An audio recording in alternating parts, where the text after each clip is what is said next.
of present day, grade 10 Einstein. So ngayon magkakaroon na tayo ng ating discussion. So bago tayo mag-discuss, sino nakakaalala ng tinalaki natin kahapon?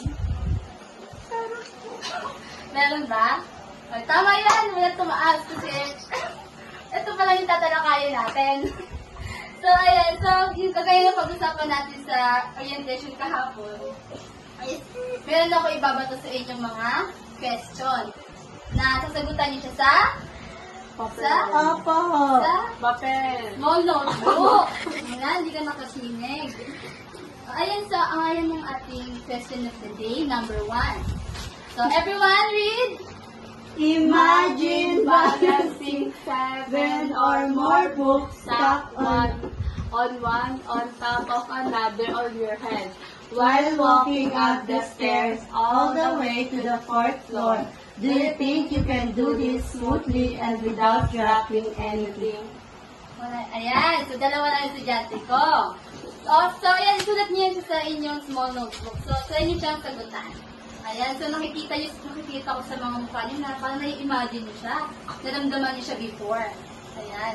So sunod tayo sa ating tatalakay, which is sayaw sa banga or the banga dance. Ayan. So, may question ako sa inyo. Sa tingin niyo ba, anong klaseng ano siya? Performing arts. Yung banga dance. Pipa! Ay, ikaw. Banga dance po. Classified siya saan? Ano po dun sa banga? Hindi mali. Saan? Folk dance. Hindi, isa pa, kadagdagan mo pa. Cultural dance. Hindi. Philippine folk dance. Indigenous folk dance. Mali. Galing. Ano? So, next is origin, coming ng province. Ayan. Gal- Ayan. So, yung sayaw sa banga dance, it came from, dalawigan siya ng Northern Kalinga. Kalinga. Na matatagpuan sa Northern Cordillera region. Saan siya? Which is sa Luzon. Sa Luzon siya, guys. Okay? Sa Luzon siya matatagpuan. So, itong sa sayaw sa mga inspired siya. Bahagi siya sa mga kultura sa mga Igorot. Like, sa iba pang mga katutubong community doon sa mga kabundukan. And next, ayan, so, basahin nyo. What is Banga. Heavy earthen clay pots used for storing water and cooking. Ayan, so, what is banga nga? So, ano ba ang banga? So, yung banga is tumutukoy saan? Saan siya? Oo, ayan. So, tumutukoy sa mabibigat na palayok, which is gawa siya sa luwad. So, ano yung luwad? Storm water. Ha? Yung luwad, ayun yung yun nga, yung clay. Clay pot. Ayan. Alam niyo yung umiikot? Opo, Lalagyan yung ng tubig. gaganon. Tapos, Mm-mm. lalagyan ng clay para makakreate ng Banga. Yay! tama! Ang galing! So, noon ginagawa ng mga taga-Kalinga is dala-dala nila yung banga. And, anong ginagawa nila sa banga? Nilalagyan ng tubig. Nilagyan nila ng tubig. Para saan? Para Luto. Ayan, ang gagaling naman ng creator ng Amazon. So, ayun siya. Ha? Banga po. So, ipapakita ko sa inyo yung dance ng mga sayaw sa banga. Para alam niyo siya. Okay? Ano siya? Ang sayaw pa po. Wait lang. Ayan. Nakikita niyo ba, guys? Huwag kayo tumawa.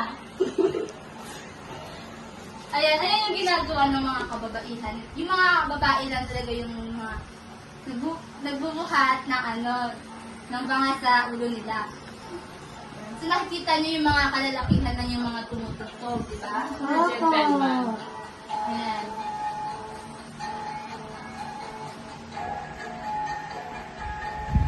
Ang galing naman nila, teacher. So, ganun siya. So, which is wala tayong bangas. So, itong mga notes na natin. So, kailangan balance natin siya sa ulo natin. Yes po. Kailangan makabalance siya ganyan. Ganyan siya. Tapos, kailangan yung, ano natin, posture natin. Kailangan, tuwid natin. Tuwid natin yung ating chin up tayo. Kasi pag down, diba, syempre malalagyan. So, ganyan. Tapos, kailangan sumasabay tayo sa, saan? Beat. Yun. Dapat sumusunod tayo sa ritmo ng music nila. Sa bawat, ayan, nakikita niyo ako, hindi nalalaglag. Galing Ayan. teacher. So, gusto niyo magayahin class? Ayaw Opo. ko. Opo. Yung ganun, di ba? Ganun na siya. Ganun. Ang galing teacher. Ganun sila unang step ganon. Yes, po. Nakahalera sila. Ay, lalaki. Di ba nakahalera sila? Hindi ko, nakahalera sila. Tapos nakaganon. Ganun sila. Tapos sunod. Anong sunod na step nun? Ganun po. Ganon sila. Kailangan ganun sila. Tapos, hindi yung ganun na. Ganun lang siya. Straight lang. Ganon. Ayan, so ayun na lang nila. Apa. Buti naman. Yun na yun. Teacher. Bakit? Hindi po nakikinig siya. Wait lang, nag-ano ko ng Oo, stick. sige. Kainis, sabi. So, napapansin niyo yung kasuotan nila, no? Apo. Sa mga babae, so, sa lalaki. Di ba, Ron Mark? Apa. So, everyone read. Music and attire. Music. Steady rhythm of gangsa. Flat gong. Attire. Hand-woven Italian tapis, bedwork, feather headdresses, and jiko.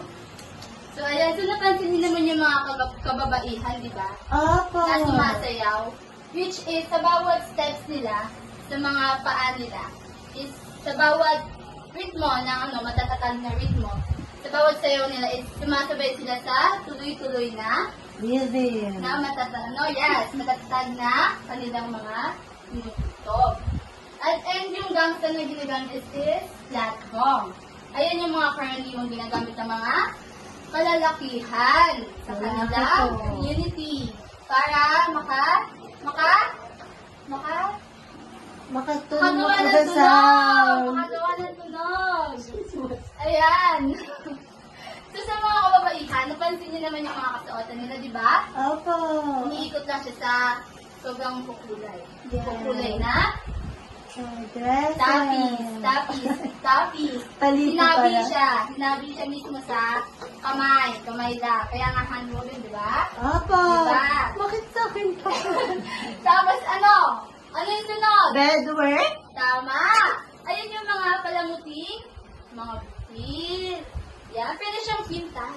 Tinatawag siya na I think, bongor? Ala. Bongor ata. Correct me if I'm wrong. Pero I think it's bongor. Kasi nilalagay dito ulit. At may yung anong tawag dito? Bracelet. Sa mga kababaihan. And for the next, the feather, Headdresses po. yan. Napansin niyo yun sa mga lalaki. Is parang Opo.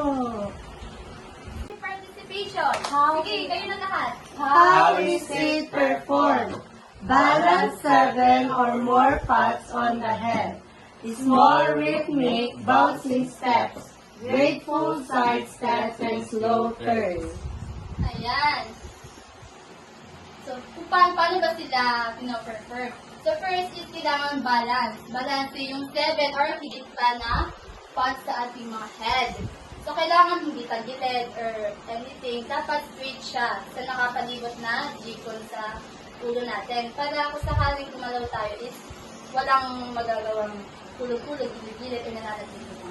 And for the next is, everyone, Grateful. second. Small rhythmic bouncing step. Ayan. So, yung mga kabaihan, sa bawat ritmo ng mga music is sumasabay sila, di ba? Sumasabay sila sa bawat ritmo ng music. Yeah. So, sa bawat hakbang nila, sa bawat second to, paghakbang nila, may mga bounce-bounce yun. Mga saktong bounce lang. Opo. Para makikita nila yung bounce ng girls. Ayan. Sa third round mark, ano yung third? Grateful side step and slow Ayan. turn.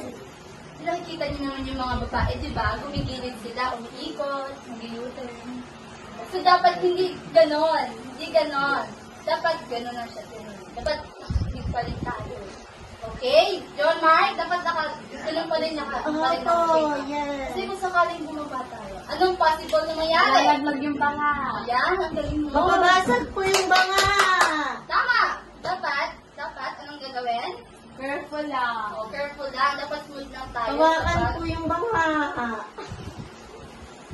Mali po, teachers. Dapat, smooth lang tayo sa pagtabi natin. Hmm. Pag-u-turn natin kung sakaling ayun na yung part na pagsasayaw. And for the next, Gibasa! Jancy, basa! Saan? Ayan. Ayan po. Ito po. Opo.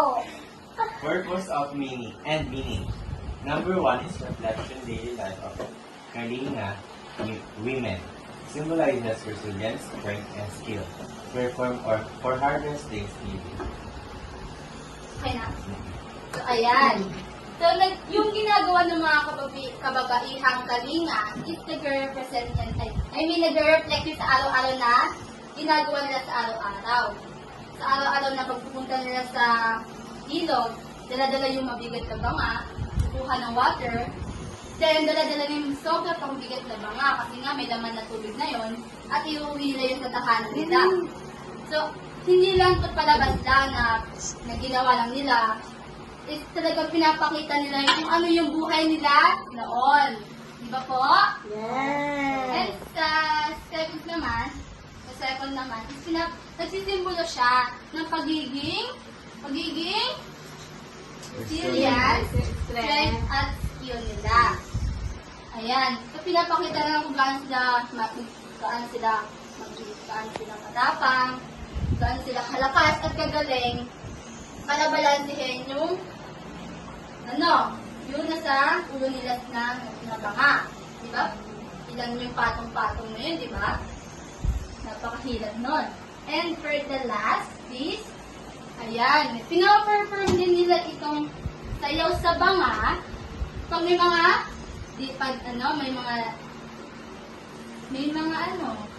pagdiriwang. Kasi ito yung way nila para magpasalamat. Kasi meron silang masaganang ani. At patuloy pa rin na binibigyan sila ng kalikasan ng magandang mga pinapamakitaan. At may mga nakuha pa rin silang mga magandang mga words. Ayan, so, Ron Mark, pakibasa po. Why is it important? Preserves our Filipino indigenous identity. Honor the wisdom of our ancestors. Turn simple daily work into beautiful art. Ayan. So, bakit nga ba mahalaga? Wait lang po. Atin yung mga sarili nating sarili nating mga Beautiful Filipino. Ayan, yung mga pinagkakakilanlan. At syempre is nakakabigay karangalan yon kasi meron tayong mga ninong merong matatalino, mahuhusay, magagaling. Diba? Magagaling at matatalino sila kasi nakakagawa sila ng kakaibang mga gandang sining, diba? And so, for the third, ayan, sa simpleng mga gawain nila sa araw-araw is nagagawa nilang iyong magandang sining. Isipin mo yun sa araw-araw na ginagawa nila, na naglalakad, dala-dala yung mga patong-patong na banga, is nagawa nila yung sining. Kasi ganun kahusay, katalino, at kasipag at kagaling ang ating mga ninunoon. Diba? Diba po? So, dapat hindi natin yun kinakalimutan. Porque ang layo na nito sa dati, sa ngayon. So, dapat pinapahalagahan pa rin natin ito. Kahit pa iba na yung mga nangyayari sa atin ngayon. Dapat nasa puso pa rin natin at hindi natin makakalimutan. Yes po. Ayan! Diba? So ngayon quiz time tayo. Tingnan natin kung may natutunan ng grade 10 Einstein. So ang ating first, ayan. Sige, sagutan nyo. Luna pala, please. Sige, sagutan nyo. Dali, wala na time. Dito na. Next po. Next na? Next na? Opo. Oo. Galing mo ah. What is it? Oh. Next. Wait lang! Ay, sorry, ma'am. Sabi ka. Next po. Next. Next po. What type of ang sasayapan? Next, ako na po. Okay na po. Oh, ayan.